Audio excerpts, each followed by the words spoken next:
guys got busted or got convicted. You know what I'm talking about? Yeah, no, that killed the black guy. I didn't follow the case closely, but I couldn't imagine that any jury would let them go. I mean, people do. Maybe you see people outside and they seem suspicious, but you can't chase them down with your truck and shoot them with a hunting rifle or whatever they did. 3 rednecks in Georgia. Yeah. With guns. Yeah. You know, and one black guy jogging down the street. Right, and really, just whatever he might have been doing, even if he was like looking in cars, I mean, it's still, you're not allowed to murder people because that was a real situation where it seemed like it was vigilante type stuff, and I'm not sure where the energy of that was coming from. I mean, there have been a lot of it's been strange. I mean, I'm just pointing out that in America in 2019, there was a lot of Black Lives Matter riots, and there was a lot of people that were going and just breaking down stores, and I think that in our situation with our smartphones, collectively, there was so much information out there hitting us. It's different than 10 or 15 or 20 years ago, where every single event that takes place, people are recording it, and they're doing it for effect. So they're running out on the highway with signs, they're stopping traffic, and that's a little bit of a disruption. But when you show it on social media and millions of people are watching it, it's people in their homes are getting upset. They're not on the highway. They don't even live in that state.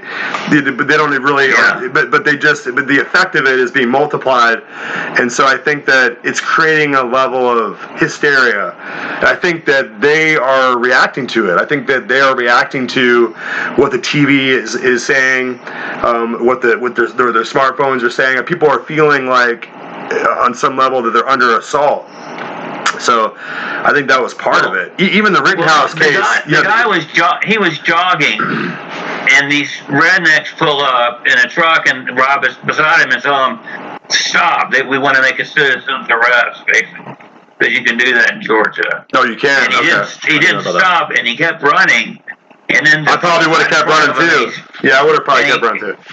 I know. So the cops they stop in front of him, and he runs around the truck, and the guy has a shotgun pointed at him, and he's trying to take the shotgun away from him, and then he got shot. I'm not sure if that guy shot him or if one of the guys in the truck shot him. But if I'm being chased by a truckload of rednecks, I'm going to run. I mean. Well, in the state of Florida, there was apparently some robberies happened in that neighborhood. That's unfortunate. And they just took it into their own hands. Right. Yeah, they're going to go to prison for the rest of their lives. I mean, I think if it was Florida, Ahmaud Arbery, the victim, he probably could have just shot them. You know what I mean? After he ran away, and then after he ran away from their truck, and then after he tried to run out front of their truck, if they came out of the truck and came at him with the gun, he probably could have fired on them and been justified for standing his ground. He didn't have it. He was unarmed. Well, he probably should have been. He probably should have been armed. That's another thing. I think we ought. I think more. It's probably counterintuitive, but more weapons are probably better for people to have respect for one another. I mean, mutually assured destruction. Well, yeah. I mean, ultimately, yeah. I mean, that's how it always was. I mean, and I think that it creates a sense of respect. Yeah, I don't know. Those guys are murderers, and there's nothing else that can be said about it. And I think that the society at large is acting responsible. There's a huge energy outside the courtroom that wants these individuals to be held accountable, and that's what happened. So I think it's totally different than the Rittenhouse case. But I think the Rittenhouse case goes back to what I was saying about hysteria. I mean, I think that in Wisconsin, they wouldn't allow the National Guard to come in. They pulled back the state troopers. They pulled back the police. So they just let Kenosha burn with the anger of the mob. So I think that the fact that you have somebody like Rittenhouse being chased down and he has to fire his weapon is still part of the social media hysteria that's being developed over these issues, So you can see that people are coming out to these riots because on some level they're going to be filmed, and because it's some kind of like big event to be a part of, to see what's going to happen, and so you have all these people. I feel like he was looking for trouble. He was there supposedly to help protect his friend's used car lot. Right. But what's a 17-year-old doing with an AR-15? Well, I mean, if we were just looking at an article about the youngest man to join in the Civil War, he was 12, Clem, I think. So, I mean, I don't know, at the same time, if he's there to protect a business, and then it's the same kind of dynamic. He gets pursued by people who are pursuing him because they think that, they can threaten him. I mean, as soon as you start to chase someone and and attack them with a skateboard, if you try to hit me with a skateboard, I'm going to shoot you. I mean, this is Florida. Yeah. You know what I mean? If I'm like going down the sidewalk and I'm being overtaken by other men who are trying to kick me in the head and hit me, I'm shooting. So that's just their fault. They got their self shot by chasing him. And I agree with the verdict totally. Yeah. I mean, he's 17. I mean, to send him away for the rest of his life if he would have chased those people to hysteria. Yeah, if he would have chased them down the street and shot them, it would have been a totally different thing. But that's really the nature of this law, and the nature of a gun is how it's used, and the gun itself is just an inanimate object. And whether it kills or not, or whether it defends and saves life, or whether it takes life, is all up to the individual who's holding it.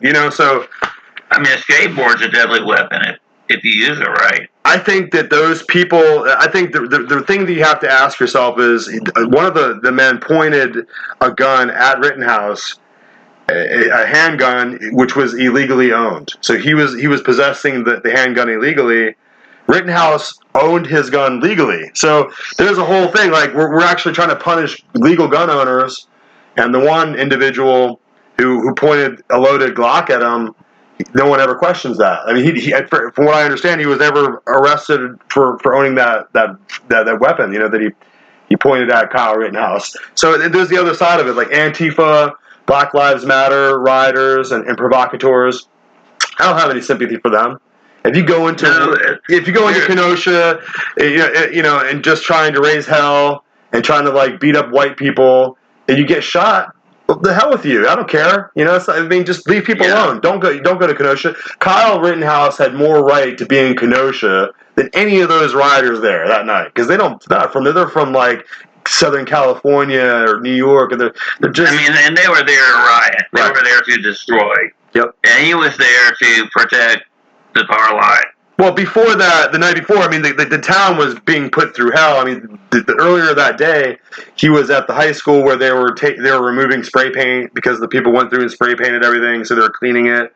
So I think the town and the county was reacting to what the fact that the governor had pulled all the police out and would not allow the National Guard. If they had a police presence and a National Guard presence there, it would have been a totally different situation, So I think that it was totally lawless.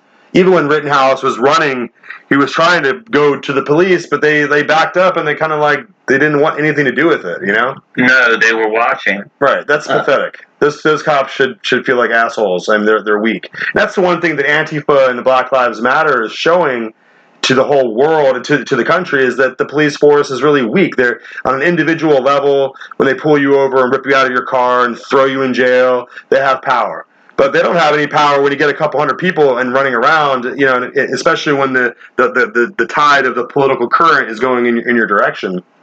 I think that if it's not politically popular, like Black Lives Matter, it's politically popular with Nancy Pelosi and in Hollywood. It's mostly white people, from what I've seen.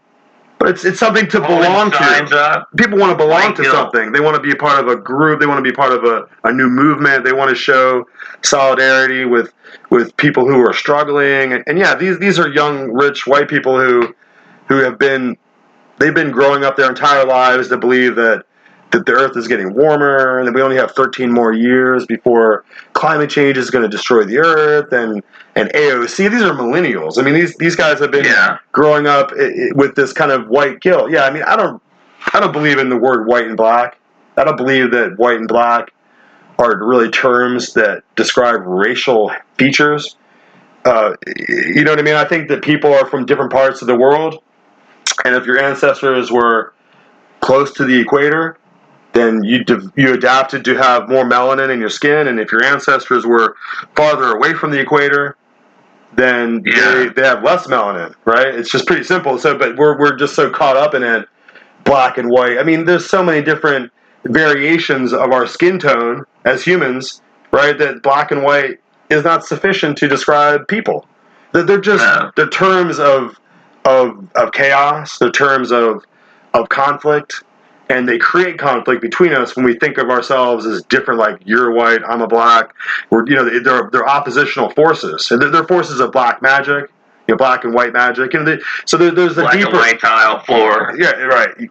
There's a deeper occult mechanism there that's keeping us at each other's throats. I think that's why they had to kill Malcolm X and Martin Luther King Jr. both. I mean, for one, they were both heretics, right? They were both, Martin Luther King Jr. was a Protestant, he was a Baptist, and Malcolm X was a Muslim. So they were both heretics, and they were both showing the black community and the black culture that you could be intellectually, you could be raised up intellectually and economically to this higher level, and they were raising the black people up to a new level. So I think that the future of black America was coming forward, and I think that the divorce rates in the black community were lower.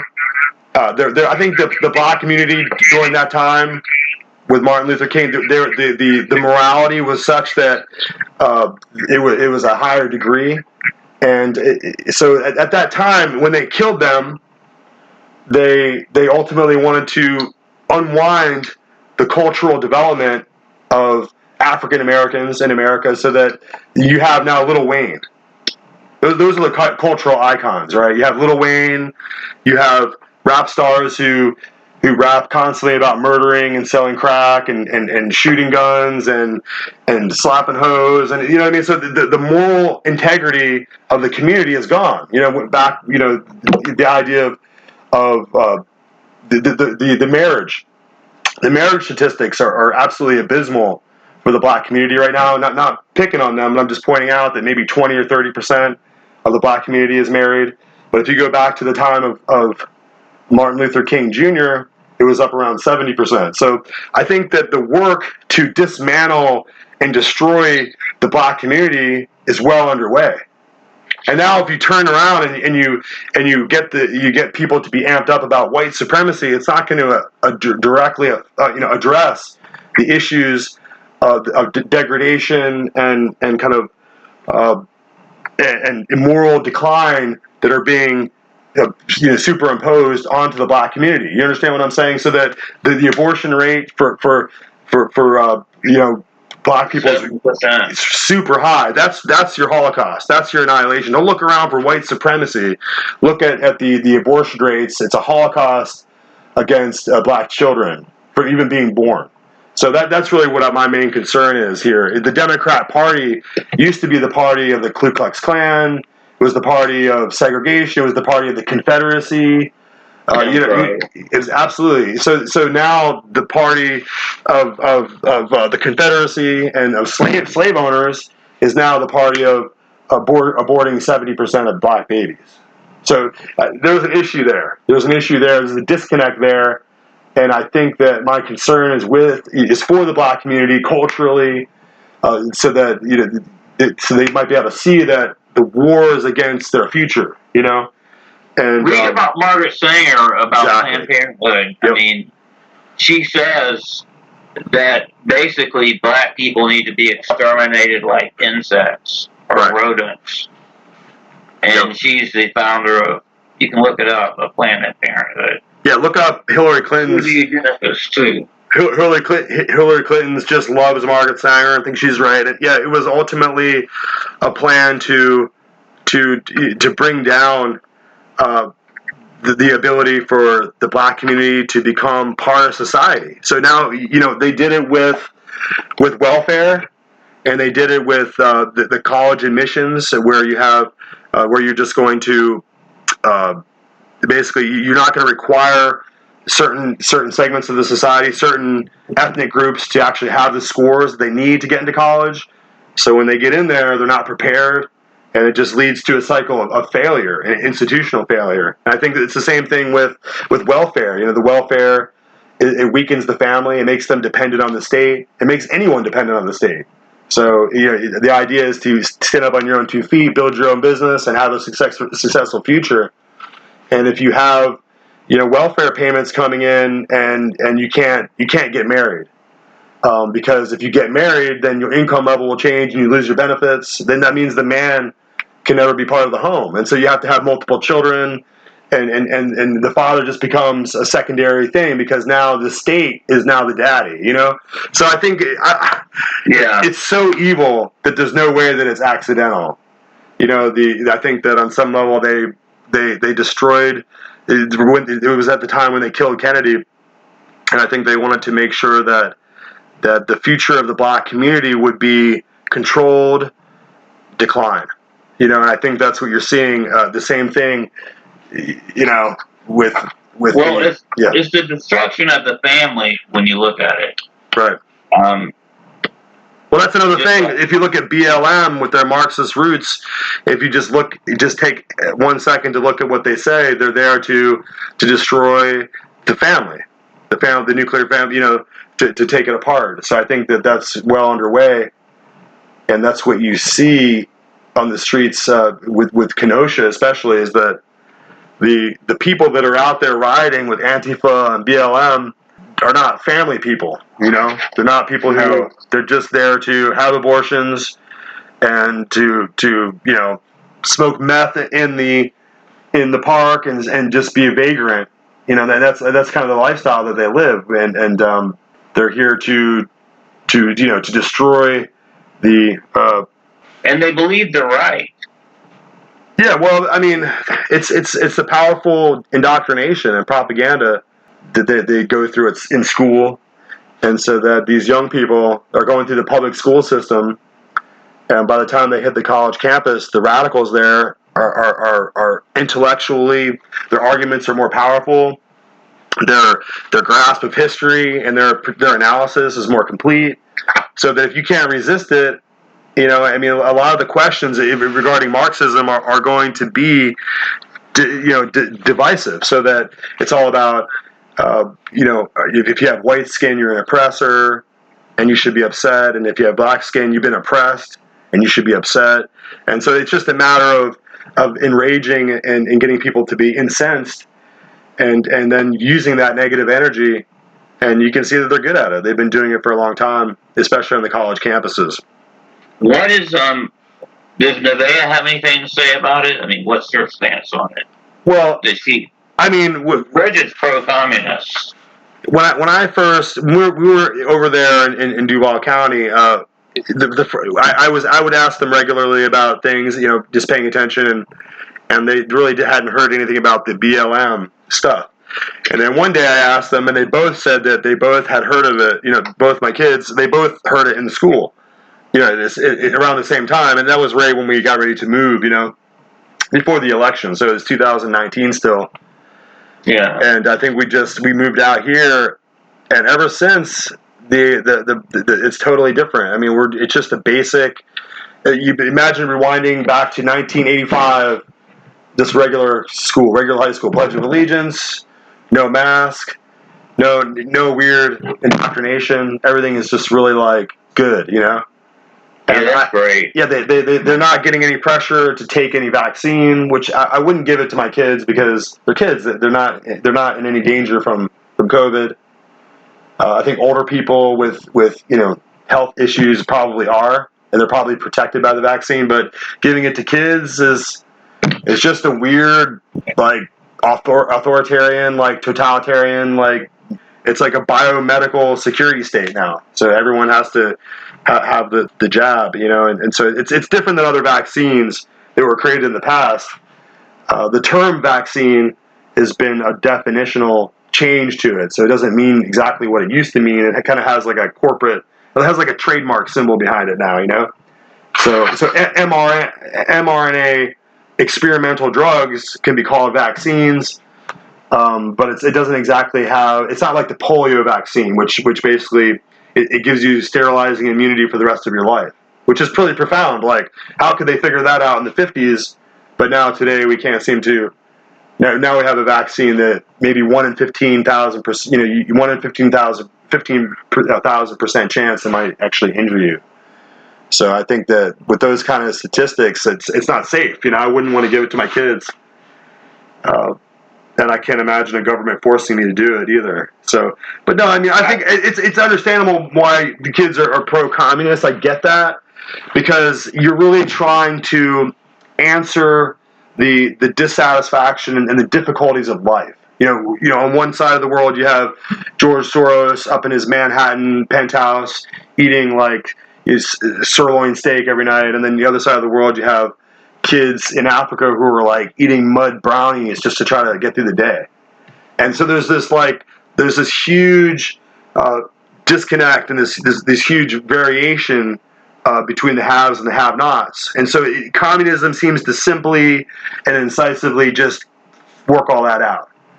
And it's almost perfect, except for you have to have someone or some Politburo who decides everything. And as soon as you do that, you put the decision-making into human hands, and it completely gets fucked.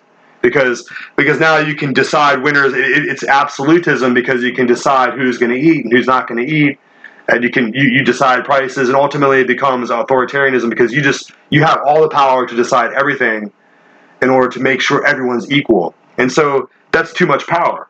That's too much power for a state or for a committee or for a communist regime to have. You really can't fix the fact that, like, my dad made this analogy one time, that you could take all the money in the world and divide it up between everyone. So let's say everyone gets $12 million. So we're all equal.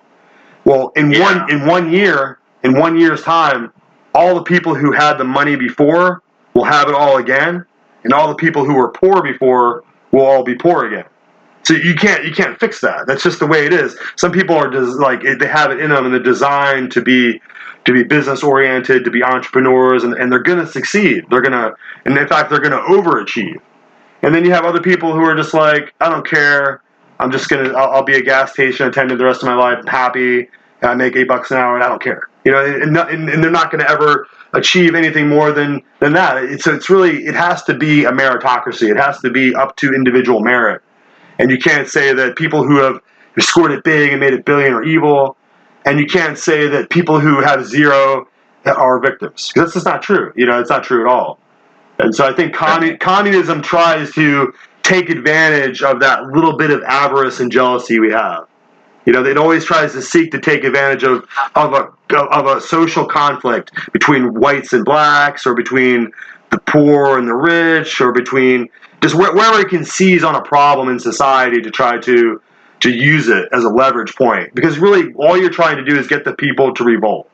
You're trying to get the people to revolt. If you can get the people to revolt and go haywire, remember, you have to look, if you want to understand communism, go back to the French Revolution and the guillotine, and you'll understand communism perfectly. Yeah.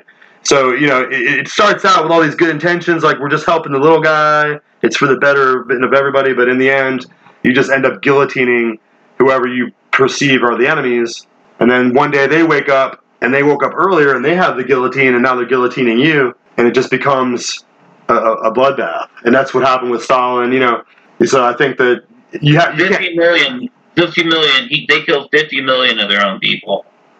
I think they've realized that in the equation of trying to figure out how to make a workers' paradise, that they couldn't find a way to make enough resources for everybody. So the way to fix it was just to kill all the extra mouths you had to feed and get rid of them. It's like abortion. They just aborted the kulaks. That's what they did. It was really just population control for the environment. See what I'm saying? See how we're so smart now?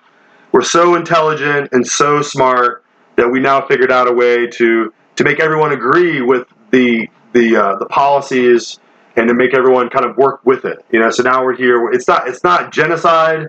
It's depopulation. It's good. Yeah.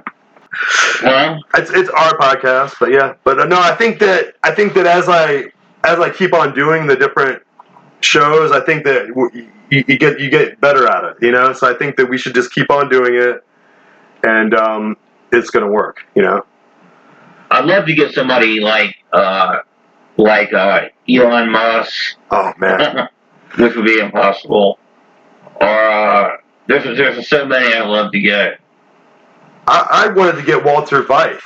I never thought. I kind of emailed him a few. I don't know what email it was. It was some kind of like message box. I'm trying to get him.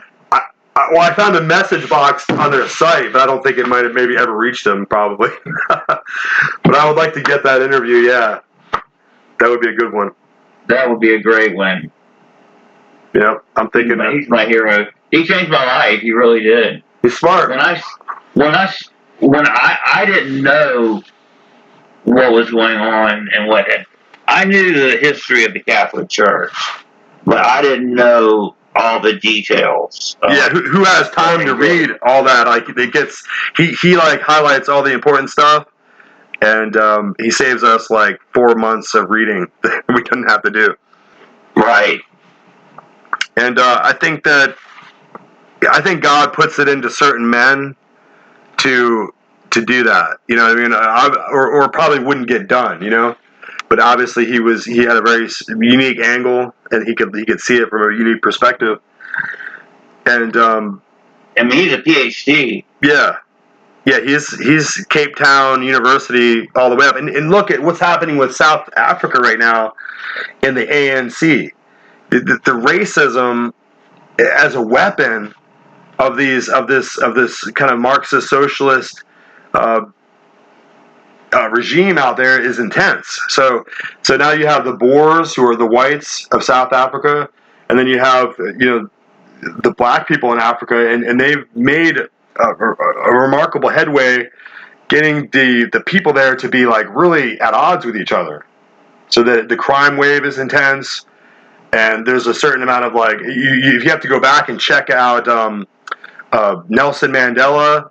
And look, he's been stylized as a freedom fighter for all Africans, but at the same time, if you look at his connections, it's all United Nations, it's all communism and socialism, and they're there to drive out the oppressor. So a lot of the racial dichotomy and the dilemma, the racialist dilemma that we're having here in America was already being played out in South Africa for 20 years.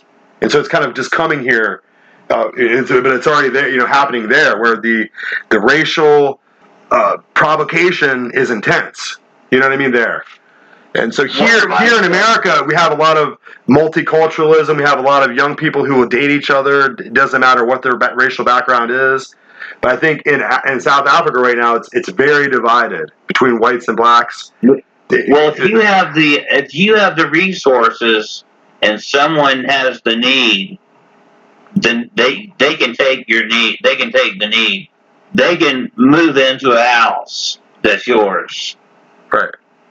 Well, you have to go back to St. Augustine and some of these other theologians. They talked about that. They presented that idea that early on. So if you want to get these original maxims of communism are played out in the writings of St. Augustine, for instance, and others, where they say that all things should be held in common, so that if you like you said, if you have the resource and then somebody else has the need, then it's not stealing if they take it. So it's kind of a strange weaponization of the poor against the rich, and so I think you're seeing that policy being played out, especially in California, where you can steal up to $1,000 and the cops are basically not coming. So it's destroying, the business community completely, which is, I think it's part of the tactic here. I think that as we go into 2022, we have to remember that in 1822 was the Council of Vienna, the Congress of Vienna, and the secret Treaty of Verona. happened right at that time. So that Metternich, right, Clemens von Metternich, who was the Archduke of Austria, he got together with all the high contracting powers of Europe, including the king of France and the king of France, the British Empire. All the different monarchs were represented there. The Tsar of Russia, and they agreed and took a solemn pact that they would, even if it took them centuries, they would use all their strength to destroy popular government and democracy and republican institutions everywhere in the world. And I think they've been doing a pretty good job, And I think that the communism was something that was installed in China, kind of the way that it was installed in Russia. I'm absolutely certain of that. It looks like in 1949. The British had control over Hong Kong, and they gave it back to not just anyone, but they gave it back to Mao Zedong, right? So Mao Zedong is going to be the inheritor after the British imperialists are basically, leaving out of the scene. They're going to leave it in the hands of the communists. So it's just a horrible fate. It's a horrible fate for the Chinese people. And of course they resisted. They resisted in Tiananmen. I think it was in 1986, somewhere around that time. They resisted, but they were just massacred by the government. I think that blood has been a stain on the people ever since, as far as rising up, and they've been slowly submerged into this technotronic security state, so that their devices are watching them every day and telling them whether they're good citizens or not, And so, yeah, that's an intense amount of pressure for those people to be under. I feel terrible.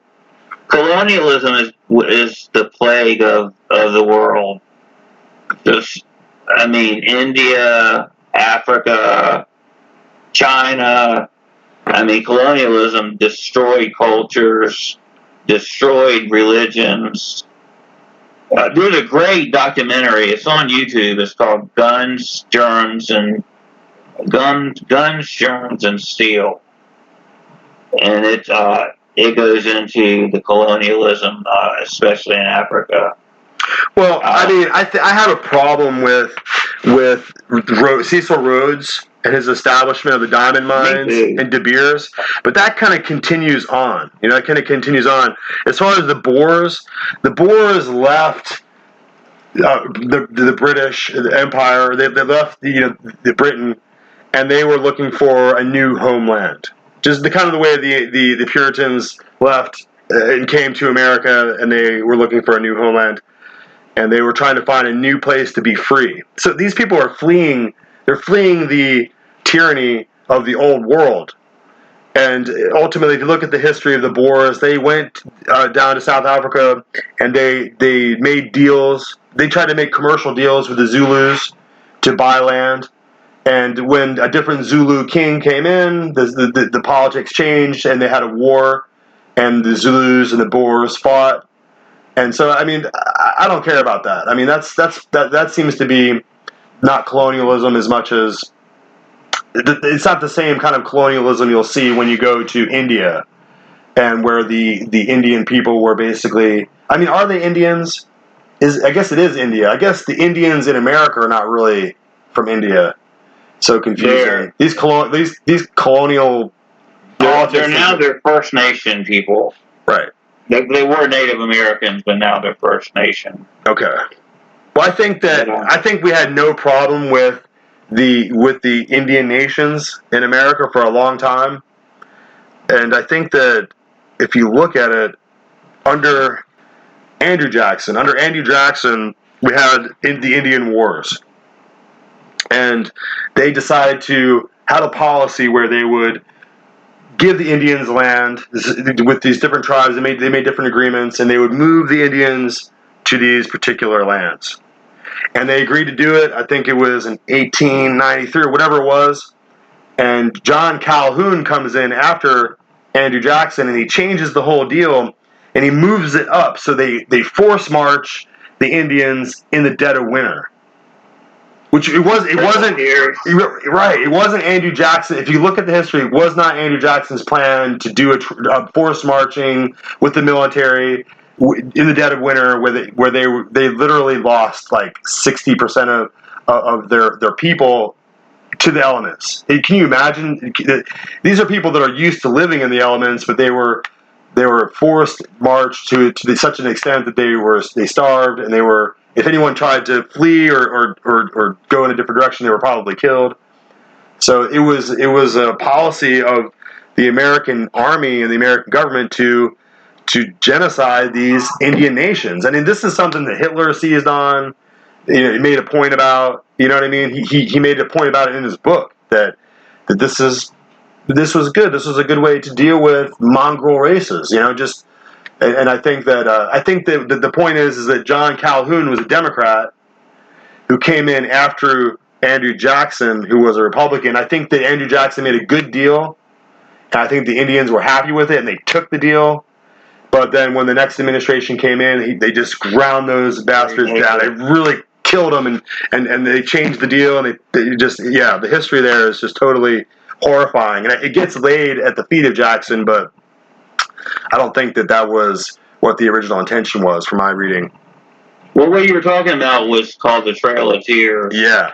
I don't think that the original plan included that. I think that was something that John C. Calhoun did because he was a Confederate and he was a Democrat, and he probably wanted to, you know what I mean? I don't know. I think there was some bad blood in the Indian Wars with the politics there. So that there was probably a lot of people who didn't care if the Indians suffered or not. You know what I mean?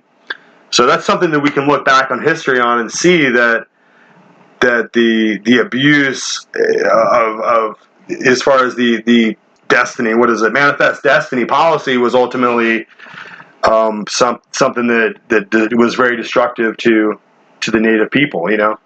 And how do you address that now? I mean, I think it's a bigger issue than anything else we're dealing with, that it's not being addressed at all. As far as BLM and Black Lives Matter issues, I think that the issue with the first people that were here and how they're being dealt with even now is something that it has to weigh in our conscience and has to be an issue that we deal with. But obviously the politics is not there for it.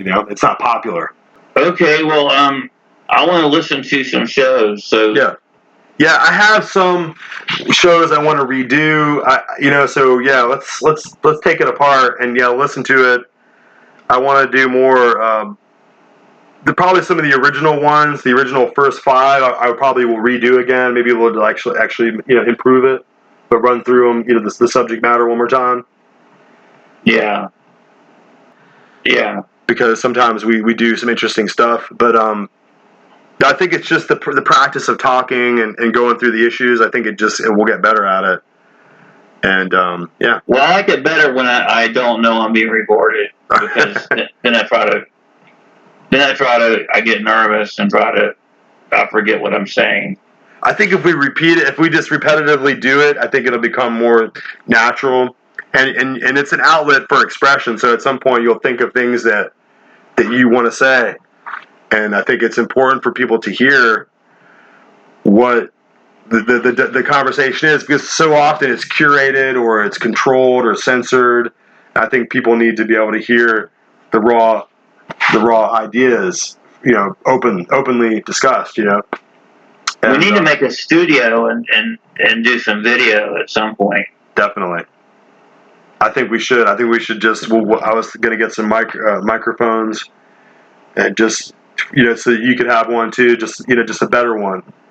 And people relate to that and what we're talking about. If we can just do one of our conversations, and they're important and they're topical. I was thinking about some of the shows that we have now. All we have is like the audio, and it's like it's 102 minutes or just this audio stream. And I was thinking what we could do is take the audio stream, and then as we're talking, like I see people do this with other videos, as we're talking, like whenever we discuss a subject or a personality, we could have the picture pop up on video and show like the historical date or maybe the quote, and then that's how we could do it. You know, we could just overlay the audio with different like historical pictures and stuff to kind of pop up on cue as we're talking. You know. Sure, that sounds great. And then you can take that and put it on YouTube until they take it down. You know. But yeah, if you can figure out how to get a YouTube channel, I did look like 3 times, but I cannot figure it out. If you can figure that out, yeah, let me know. Okay. Because if you have a YouTube channel, you can like drop it on the Google. Okay, well, I'm gonna go send that to me, and I'll talk to you. I'll talk to you on the computer later. Yeah, man. Have a great night, bud. All right, you too. All right, bye. No, I don't know. I mean, papal. That's just a guess because usually talk about papal shit. Papal things. Yeah. Yeah. I mean, I don't mind kind of getting some downtime and some alone time and just kicking back and just, you know. I have to go out. I've been working like 60 hours, so I have to go out a lot, and then I have to drive an hour. It's a lot. To get those checks and to make things happen, and so whenever they're like, okay, well, on your days off, we're gonna ride down to another city 4 hours away, I'll just be like, I'll try to find a way to get out of it so I can lay down. Yeah. But yeah, I mean, okay. I think that the institution of the papacy itself is not like, it's not really fundamentally flawed. I mean, I guess it is theologically and doctrinally, but I mean, like, if you look at, I mean, Pope John Paul I, the smiling Pope, who got himself off in like 33 days, he was like the healthiest Pope you ever seen. He probably would have been an excellent Pope. I mean, he probably would have caused the Catholic Church to be in an excellent position, you know, and even, you know, in harmony in the larger extent with, you know, but it's really the fact that the evil takes hold of, you know, evil and hubris is useful to that end. So, you know. Yeah, that's the ultimate sin of Satan, hubris. Right. I mean, I think of the papacy, like, I mean, when you think that, like, the Lord was tempted in the wilderness and Satan showed him all the kingdoms of the world throughout time, you know, just, and showed him this wonderful vision of having basically the whole world, and he would give it to him if he would just simply kneel and bow. And of course, the Lord, you know, rebuked that and would have nothing to do with that. So it seems like the next guy in line behind the Lord is the Pope, and he definitely just jumps down on his knee and he kneels and he worships Satan and he gets all the kingdoms of the world. And so he seems to me to be the figure of the Antichrist, like the specter of the Antichrist. But the key of that whole passage is this: he offers him bread and he says, "It is written, man does not live by bread alone." And then he says, "Well, get all the angels to jump off the cliff, and surely legions of angels will save you." And he said, "It is written, do not tempt the Lord thy God." Right. Each one, he says, "It is written." Are you beeping? No, somebody's calling me. Well, maybe your auto warranty has expired now, and they have to check in and. I have to check it out, or my new homeowners insurance. Exactly. But yeah, no, I mean, I think that in larger extent, I think that we're looking at. I was reading the history of the concert of the nations, or the concert of the imperial estate, if you really want to look at it. But if you go back to Metternich, and it was really Walter Weiss who kind of got me, just little tidbits here and there. But if you look at Clemens von Metternich, Prince of Austria, the Archduke, and so on and so forth, and of course he was a grand papal knight, you know, probably Knight of Malta or whatever, what have you, Knight of the Equestrian Order, or whatever it is. And at that time, it was 1822. 1822, correct. So 1822, they have the Congress of Vienna. And then right after that, in a similar time period, was the secret Treaty of Verona. And they got all the high, I always talk about this, but the high contracting sovereign authorities and powers of Europe together to sign these treaties.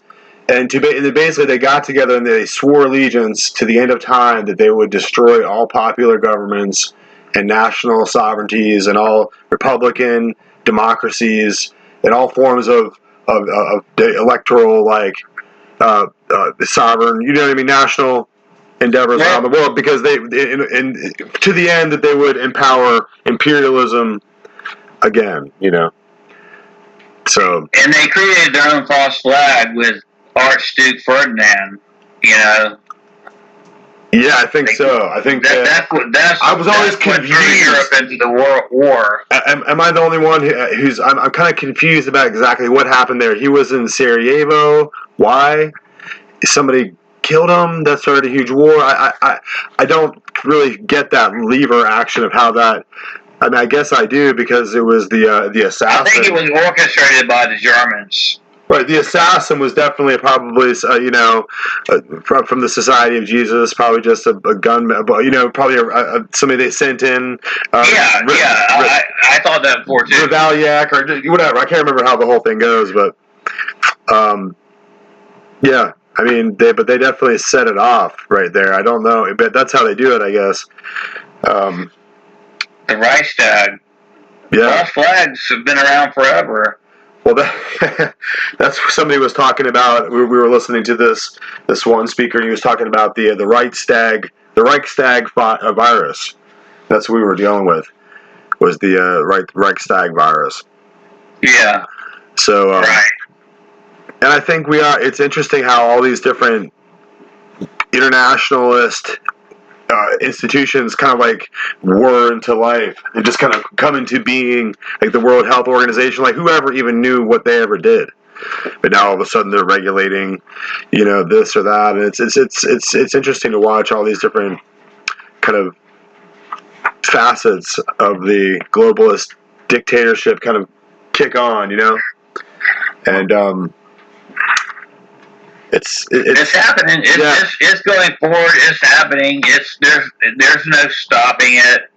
We can resist, and I'll resist, but it will be futile. It's happening.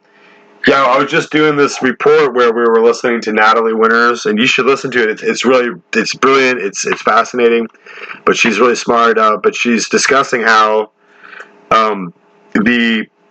as far as it's like it's the new Tiananmen Square, because the elites in the West and the elites in China have really merged. It's what they call elite merger, and now the really super wealthy have kind of come to the conclusion that they can come to some kind of arrangement, And so I think on some level you're seeing that with Biden, and you can see that the instrumentality of it coming forward is that you just have all the other people, the little people, the peasants, the little plebs that are in the way, and they're easy to identify because they just wear a red hat.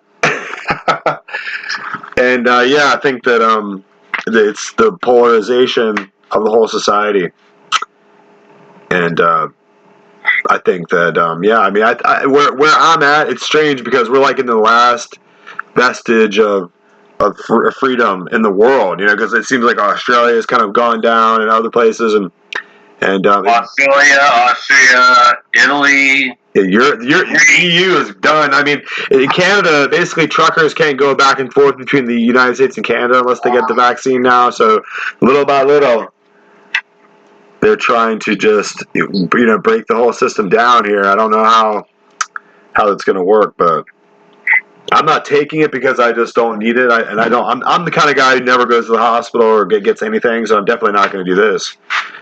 And I don't see it as a requirement for me to continue to exist and do what they say. And I'm definitely not going to ever do it. And that's, so if you wanted to isolate that guy and find him, you definitely did it. I'm not going to, but I don't know how they can regulate who takes it, but I don't see how they can regulate who doesn't take it. I think that's kind of the thing. It's like a screening process. And someday soon, in order to renew my license, I'll have to get it, or however it goes. But it looks like Ron DeSantis is a champion. I don't know how your take is on it, but he looks like I see superhero. Trump DeSantis ticket. I could run with that. Yeah. Yeah. I like the gentleman who was running the CIA. I can't remember his name, but I liked him. I don't know. His name. Anyway, yeah. Can't think of it right now. The libations and the downtime needed. Yeah.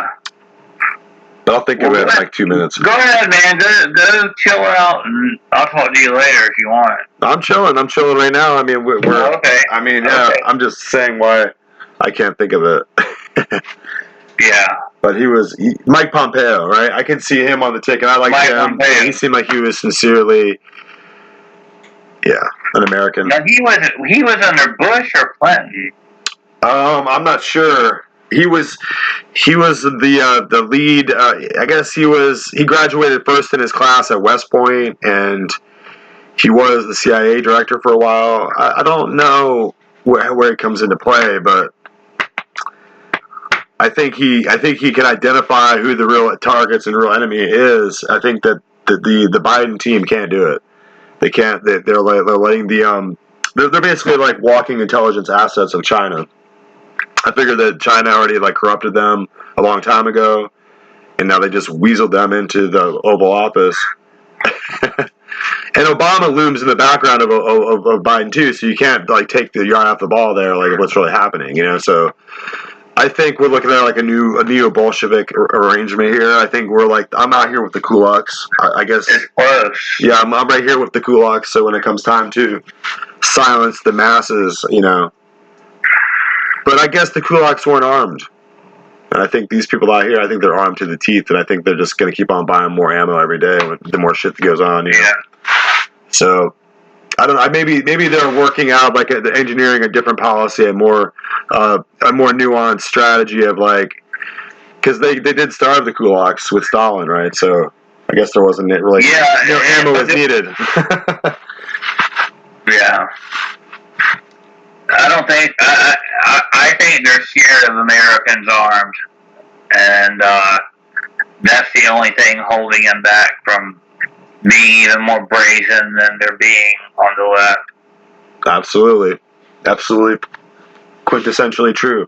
I totally agree. I think that's really not much. I think the more and more I think about this kind of weaponry, it seems like it's getting more and more outmoded with time too. So I think that there's really the way technology works. We don't really have the same advantage that George Washington had when I guess they seized a lot of gunpowder and got some big cannons so they could have big boy guns. But I mean this regime in Washington now is completely polarized to the extreme left, I guess, if you could call it that. It's not even extreme left. It's some abomination. Yeah, it's like total. I mean, how do you become treasonous? How do you just burn your own house down, your own nation down, or open the gates in the dark of night for your enemies to come in and butcher the place? I don't know that. I don't know how I'm frustrated with America. I'm frustrated with our history and our past and the difficult questions. But at least we're open and honest about it. In the CCP in China, all that openness and truth of history is closed, and you just get you get to have a fairy tale story, and that's all you get. You don't get to have the truth. So I think that part of having the truth is having difficult, disturbing realities to face, and I think that's part of what we need to do. We can't just want to turn it all off and take down the statues of the Civil War fighters because it's so upsetting. That makes me just incensed. The idea behind it is to make people feel helpless, that they're helpless against this movement, that there's nothing they can do about it to stop it. That's the psychological warfare part of it. It's a psyop. Total demoralization. I mean, my grandmother graduated from Lee High School. My father graduated from Lee High School. I attended Lee High School. My sister graduated from Lee High School, and my two daughters graduated from Lee High School. Now it's Riverside High School. But they're still the Generals. Right. Their football team. So go figure, the Riverside Generals. High School Generals. Gotcha. Well, I guess you get to keep that a little bit intact. Maybe someday in a future time you'll put it back. I mean, just because the whole point is that it's about true history, and then when you have to cover up and curate true history away so that you can just have like a newfangled cover up name is really sad, and it's kind of disturbing because we need to know about what was about, and what, those lessons of history are just right there. They're fresh. So, Lee was considering fighting for the Union. It was a tough spot for everyone in the entire country because the women definitely weren't going to shoot. So every man had to kind of like man up and decide where he came down on it. So it was kind of like an IQ test. But also, it was the controversy that was really kicked off by. It could have been solved legislatively. I mean, it was a controversy that was kicked off by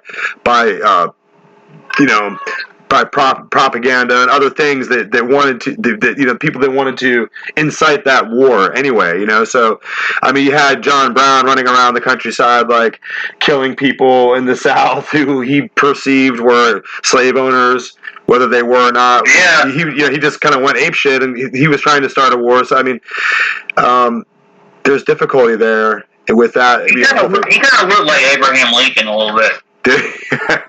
Yeah. Well, he comes to mind because I just now watched a show. It's called Free Bird. It's like a little. It's a history and kind of a dark comedy about John Brown, and it has Ethan Hawke. Ethan Hawke plays John Brown. And, yeah, it's pretty good. It's actually it's really kind of thought provoking and made me think of that, but. Yeah, the Civil War time was a complex thing, so these men had to fight. They'd decide, like, either way, you were picking a losing side because why should the Americans have to kill each other? But obviously, the issue over slavery, it was like it was a tectonic shift that was going to take place.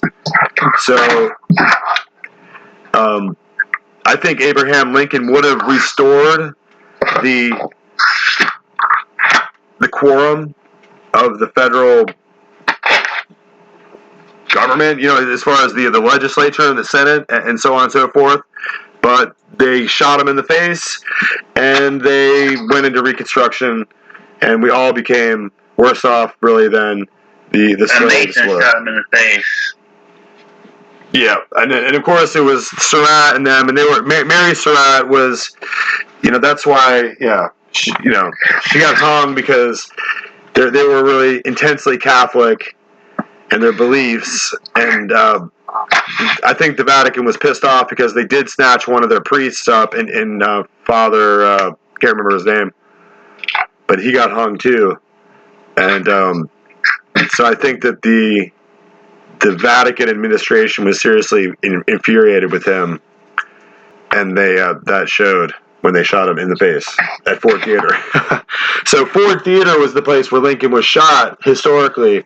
And of course, it lasted for a long time, as long as they wanted people to remember that history. And after they wanted people to forget. What did Booth say when he death of Tyrannus? Yeah, he said Sic Semper Tyrannis or something like that. Yeah. I don't know. I'm from the South, so we call it the War of Northern Oppression. Well, that is bearing out. Right. That's bearing out to be more and more true over time. I think that the Yankees in the North could be proud for a long time that they wore the blue and that they freed the slaves and that they had Lincoln, but now Washington, D.C. is becoming a corrupt and obnoxious and horrifying dictatorship of the elite, really the party. It's the uniparty at the top. You got Mitch McConnell, and he's been married to, I'm just saying, a Chinese spy for 30 years, in my opinion. I mean, her family Mitch McConnell's wife, his Chinese wife, her family is one of the super rich elite families in China. I'm just saying. I mean, nobody wants to talk about Mitch McConnell's wife. Oh yeah, she's so tied in to the Russian elite, or the Chinese elite, that it's striking. It's extraordinary. So he's kind of the politician boy, and she's like the super rich, like dilettante, Chinese magnate. And so she's tied in with the CCP at the top level. And then, of course, if you think of Dianne Feinstein, had a 20-year limo driver that drove around for 20 years who was a Chinese gentleman, turned out to be a spy. So, I mean, that's what we're dealing with. I mean, people are just not in reality. I mean, they're in a serious state of cognitive dissonance, and they just cannot, I don't know why people feel starstruck when the Clintons strut out. They're ogres. They're just like Shrek-y type disgustoids, So, yeah, they really are. I mean, come on. And people want to take pictures. I mean, I don't know. The American people are really just going to get, they're going to bring it on us all, I guess. It is a wild, wild world. I mean, the only thing that we have, our only problem is that our concern about our children. I mean, if but for that, we would probably be more unmoored. But we have to, hold it together. Because we have the you know what I mean, and we're like in a world now. Like, how do we explain this to them? Like Afghanistan. I mean, it's just. I mean, we're probably removed from it. We don't have sons there or children there, so daughters there or whatever.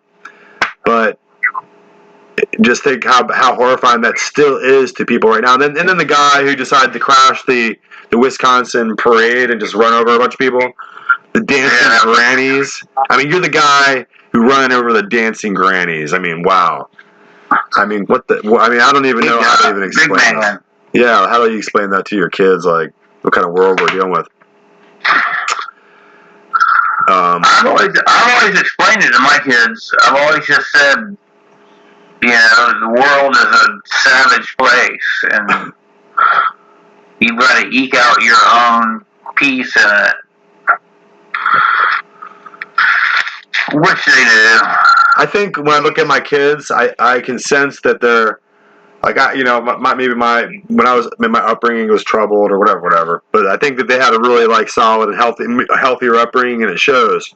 So I feel good about that. I see how level-headed they are and how unencumbered they are by personal fears or doubts or whatever. They just seem to be strong and free, and so that's what I feel good about that. Just let them have the future. The future is theirs. And then that leaves me free to just kind of go on and figure it out. I mean, I don't know. Too many secrets. There are too many secrets. They say not enough truth. A moratorium on truth is what we have. And they say that secrets make you sick. So, if that's the case, God says good works are done in the light, where all men can see that they are good works and of God. I didn't quote that right, but that's what the gist of it is. I think you got it pretty close. I think that the other parts of it too, about all things done in darkness will be brought out to light, kind of thing too, which keeps us accountable, and it reminds us of because we're all, as men especially, we're all given to be corruptible and to be pigly, and so we have to. I think that the Lord, I think it's the stature of the Lord, as far as when you read the Gospels and just when men see the measure of the man, it keeps us in check, the way lions operate, you have to remember that the people who are the most foolish, the most destructive and wicked are the people that have no fear of God. I'm convinced of that. And it says, your enemy, the devil, walketh around, devouring who he may. And then Jesus says, the eye is the light of the soul. If that light be dark, how much darkness is it? Right. I remember that. I remember that verse totally, and I remember that verse touching me and making me think, don't let that be you. Don't let your eye be darkened and your heart be darkened and you know what I mean, get a hard heart. You know what I mean? That was Pharaoh's problem. Is he got to be Pharaoh, so that was pretty special, but he still had a hard heart, so he couldn't. You know, that just corrupts a man, and you know, it makes you ineligible to continue with the Lord, and I think that's the worst thing that could happen to anybody. You know, and remaining humble is, you know, I think that even when I was talking to my wife about that. I mean, I was even looking at like some of these really super rich guys. Like if you look closely at their lives, it's kind of sad. I mean, there's some sad little things that pop out. You know, difficulties that, you know, I mean, because they have it all, but on some level, it must be really tasteless and dry and empty. You know, so well, I find that maybe their lives are not as desirable and envious as people imagine them to be. You know, we all imagine that. I mean, people are moved so much by greed and by their desire. I mean, when I think of the Clinton initiative, like I'm not a lawyer and I don't have any like specific like paperwork here. I don't have any like records of like documentation, but I mean, just from doing what a little bit of news research you can do, you can see that. Well, the Clinton Foundation went down to Haiti to build houses. You know how many houses they built? How many? One. All those billions of dollars that were poured into the Clinton Foundation, they built one house. Yeah, that sounds about right. I think when they left, they snatched a bunch of kids with them. Some missing children. I don't know. These people are monstrous people. I mean, they're like a disease, and they just seem to just keep on living and living. Like George Soros, he's like some kind of weird Darth Vader, and he just won't die. I mean, I remember the stuff with Rockefeller, with David Rockefeller. I mean, he finally got very, very old and passed away. And since then, a lot of information has come out finally. You know, I mean, it seems like when these individuals finally give up the ghost, they truly begin to see more and more of the secrets revealed of what shit's been happening behind the curtain, you know?